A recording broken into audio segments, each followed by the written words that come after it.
1, 2, 3, go!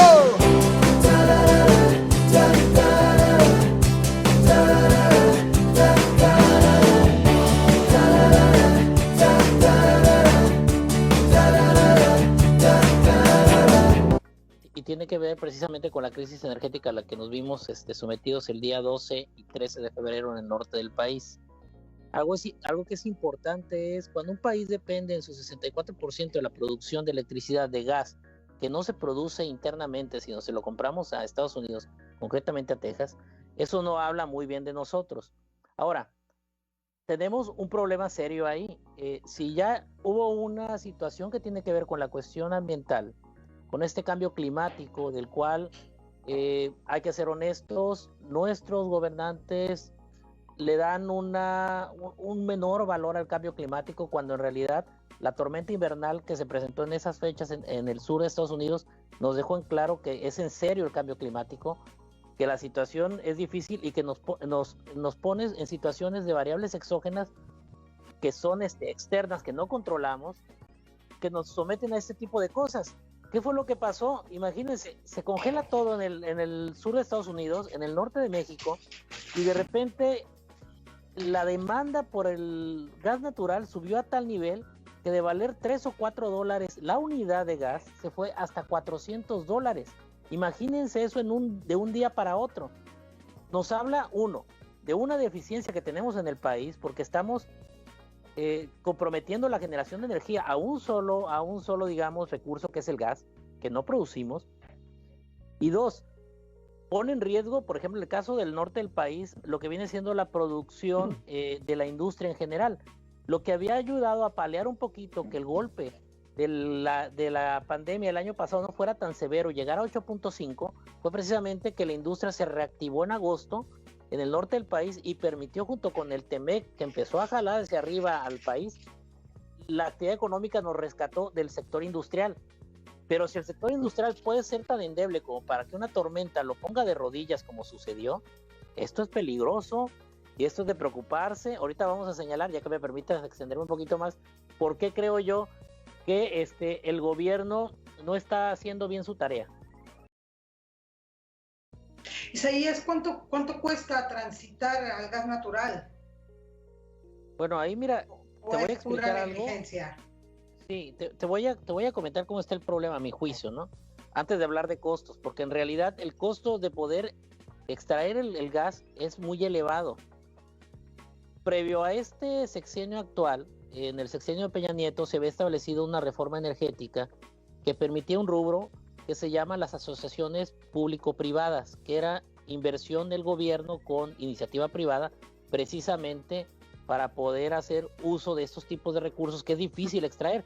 Igual hablamos del petróleo en aguas profundas, por decir algo. Nosotros no tenemos la capacidad, Pemex no tiene la capacidad, porque digamos, tú sabes, la situación de Pemex y de CFE en términos generales como empresas son monopolios públicos y por lo tanto pues no tienen mucho de dónde agarrar para poder ellos explotar este recurso. La realidad es, te voy a decir que yo lo veo así. Para mí hay 3 momentos clave, Alex, que nos ponen en la situación actual con este gobierno.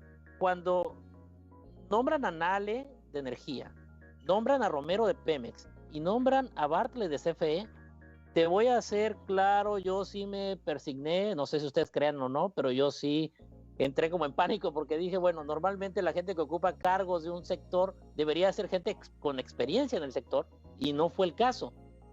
Luego empezamos a ver una dinámica que no era para nada agradable. Hay 3 momentos que yo le llamo claves, que serían como los momentos o los focos rojos que nos llevan a la situación actual. ¿Qué es? Primero, cuando se cancela el famoso plan de extracción de gas que había en el norte del país, que contemplaba la licitación de 128 bloques de estos que comentaba César para extraer lo que era gas en Coahuila, Nuevo León y Tamaulipas. Era extracción no convencional, ya estaba pactado y el gobierno actual dijo no, porque una cuestión de soberanía. Quiero ser honesto, una soberanía mal interpretada a mi juicio. Porque los países con mayor industria, por ejemplo, voy a citar uno, Japón.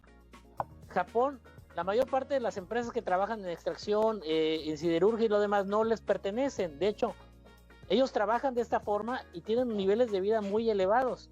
Dos, el segundo punto importante fue cuando se suprimen las asociaciones de Pemex con empresas privadas que precisamente van orientadas a la extracción de gas. Ese es el segundo punto que nos afecta.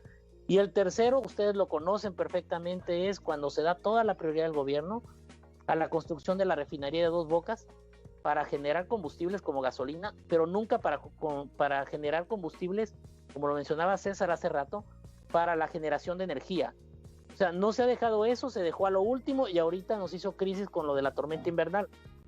En realidad podemos decir que era la crónica de una tormenta muy, muy anunciada y reventó ahora en febrero. Eso que mencionaba ahorita es importante.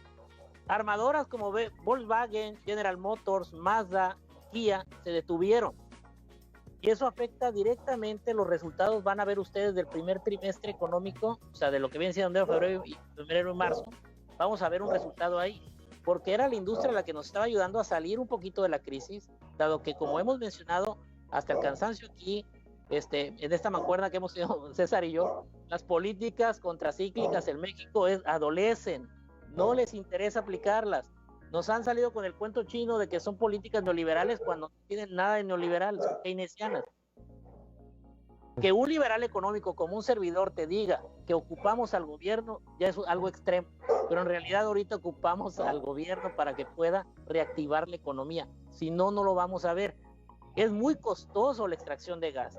Isaías, tratando de conceder, ¿no? Un poco, por lo menos, ¿cuáles serían las razones sociales, políticas, para que nuestro país no pudiera o no debiera hacer esa transición, al menos no al ritmo que exige la política estadounidense?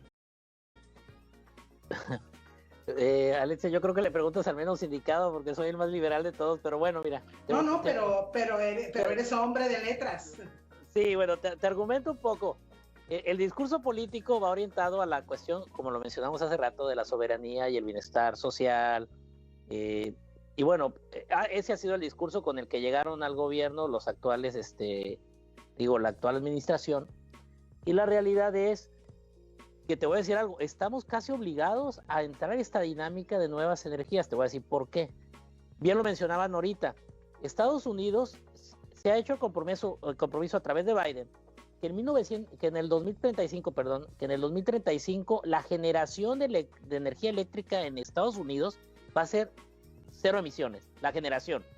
Y para el 50, como bien lo señalaste tú, Alexe, toda la economía en su conjunto va a ser cero emisiones. China tiene el compromiso para el 2060 y Unión Europea para el 2035. O sea que a nivel internacional tenemos todo en contra como para no meterse en esa dinámica. Fíjate cuánto le va a meter Biden al sector energético para hacer esa transición, porque mencionabas hace rato cuánto cuesta. Biden tiene planeado invertirle $2 billones. 2 billones de dólares, imagínate la cantidad, para lograr la sostenibilidad energética. Va orientado no solo a la cuestión de la generación de energía, sino a que las escuelas públicas sean, digamos, más eficientes en el uso de recursos, la fábrica de reactores también que hagan uso eficiente de energía, digamos, más renovable. Y nosotros, acá en México, traemos este discurso de el retorno al combustible fósil, al carbón, al gas natural, como lo señalaba César, y eso nos va alejando de la energía renovable. Cuando somos un país que tiene, por ejemplo, en el caso de Baja California Sur, ustedes lo saben, tenemos un proyecto ahorita en la asociación público-privada para la energía solar. Tenemos potencial eólico y de mareomotriz ni se diga. Somos el estado con mayor litoral del país, o sea, hay de dónde sacar, pues, para poder generar de otras vías. ¿Sabes qué es lo que pasa, Alexa? Te lo voy a decir con claridad.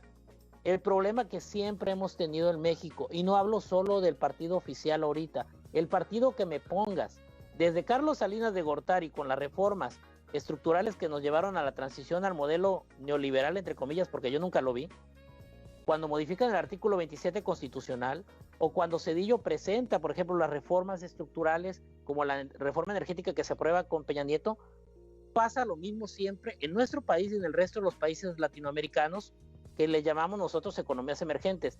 Los políticos hacen sus planes, los presentan, pero nunca nos explican cómo van a funcionar y qué esperan de ellos. Nunca nos dijo Peña Nieto, nunca se nos dijo que la reforma energética que se aprobó, que debió haberse aprobado con Zedillo, es de mediano a largo plazo, no es al corto plazo. La gente esperaba que el recibo se le bajara de la luz inmediatamente. Eso no iba a pasar. Eso no iba a suceder. Lo mismo pasó cuando le permitieron al ejido tener titularidad de la tierra para poder tener un acceso al crédito. El modelo así lo maneja. Se le da la titularidad del ejido para que pueda él solicitar crédito. Nunca le explicaron a la gente eso. La gente vendió sus terrenos. El gran problema que yo veo, Alex, en México, como en el resto de Latinoamérica, es que la clase política nos sigue quedando a deber porque no explica a detalle cuál es la intención de cada política que va a aprobar, y por eso cada 6 años estamos cambiando, intentando hacer algo y no llegamos a nada. Isaías, ¿qué esta tendencia basada en retomar acciones y limitaciones contra el cambio climático por parte de los Estados Unidos podría utilizarse en México de forma estratégica para darle de palos al gobierno federal por intentar llevar a cabo la reforma energética en contra de los supuestos del TEMEC? Sí, mira, ahí la cuestión es para mí es muy clara. Te voy a decir por qué. El problema que tenemos ahorita con la reforma energética, te voy a decir algo, no es una reforma que sea mala en per se. De hecho, es como la reforma de pensiones, no sé si te acuerdas, César, que comentamos en agosto pasado, que es una buena reforma, pero como que este gobierno agarra buenas reformas en el peor momento. Se agarra una reforma y la aplica cuando no debe de aplicarla.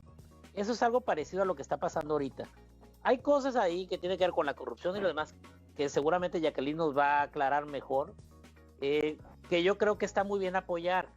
Pero a mí me preocupa algo. El TEMEC nos obliga, con esta dinámica que hablamos internacional hace ratito, de que la mayoría de los países están en esa transición a energías renovables, estamos obligados a cumplir con ciertos acuerdos.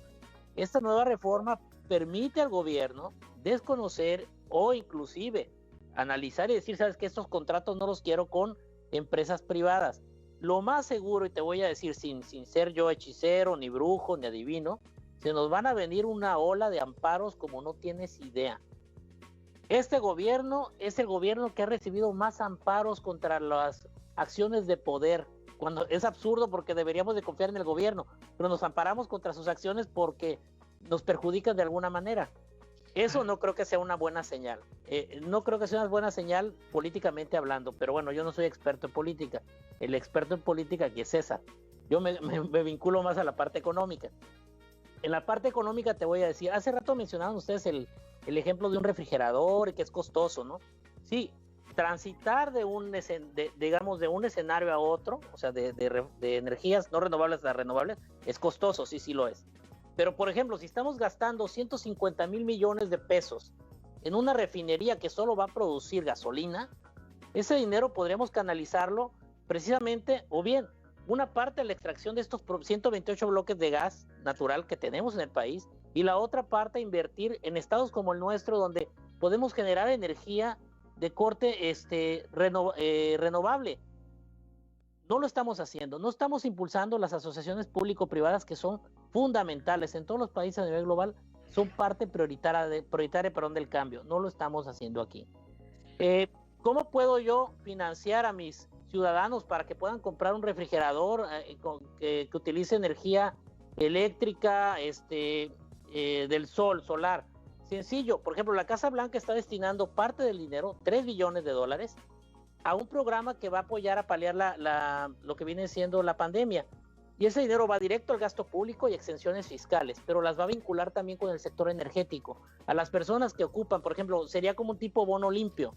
Te voy a dar un bono limpio como ciudadano para que tú puedas comprar, digamos, o hacerte de productos que utilizan energía renovable y que puedas contribuir de esa manera también a que la generación de energía sea más limpia. Ese tipo de estrategias, por ejemplo, no las tenemos en los países latinoamericanos. Tendríamos que empezar como a cambiar un poquito el chip, la mentalidad, para poder hacer esa transición y no casarnos con los conceptos de soberanía malinterpretados y malentendidos que hasta el día de hoy nos siguen endulzando el oído para a la hora de la elección ir a votar y nos salen siempre con lo mismo. Sí, César, nos vamos a quedar atrás. No estamos atrás. Ahorita estamos al parejo con los Estados Unidos y con la Unión Europea en cuanto al desarrollo humano, energías renovables, economía estable, educación y demás. Estamos atrás, ¿no? Hemos estado atrás siempre. Sí, tenemos un rezago permanente ahí.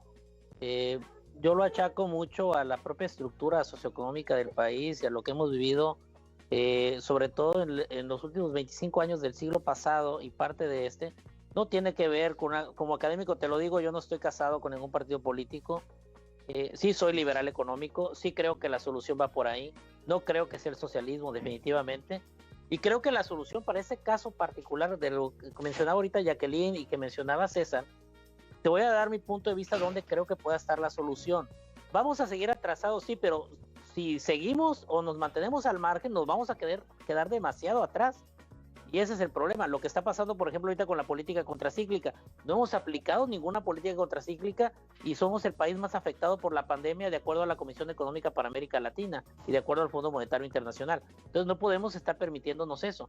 ¿Qué solución te digo yo que podríamos tener? Es incrementar la inversión productiva del sector energético a través, solamente se puede programas de asociación público-privada.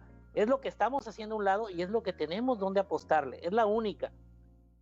Enfocados, fíjate bien, al fortalecimiento del sector energético, pero sobre todo con alto contenido regional. Ahí es donde defendemos la soberanía. Cuando enfocamos los proyectos de asociación público-privada, pero obligamos a los privados a usar contenido regional, o sea, de la zona de Temec y nacional. De esa manera, el beneficio se queda aquí en el país. Y otra cosa que es importante, vincular los demás sectores. Tenemos un sector importante como el de construcción. No tenemos que ir a contratar empresas extranjeras para que nos construya. Tenemos empresas constructoras mexicanas eficientes. Serán esas las que contratemos. Tenemos que idear un plan donde todos los sectores económicos del país vayan de la mano y de esa manera fortalezcamos a todos. Esa sería para mí una solución y una correcta política contracíclica en momentos como el actual. Previo, sobre todo, a una época que viene electoral, que vas a ver tú, que vas a oír de todas las versiones, creo que la mejor salida sería esa. Sí, bueno, nada más, ningún monopolio es bueno, ni público ni privado. Necesitamos competencia, necesitamos varias empresas porque la competencia genera eficiencia y a nosotros como consumidores nos baja los precios. Eso es lo mejor que podemos nosotros apostar siempre, es por un mercado competitivo y eficiente, sin monopolios, ni públicos ni privados. Esa es la clave. 1, 2, 3, go!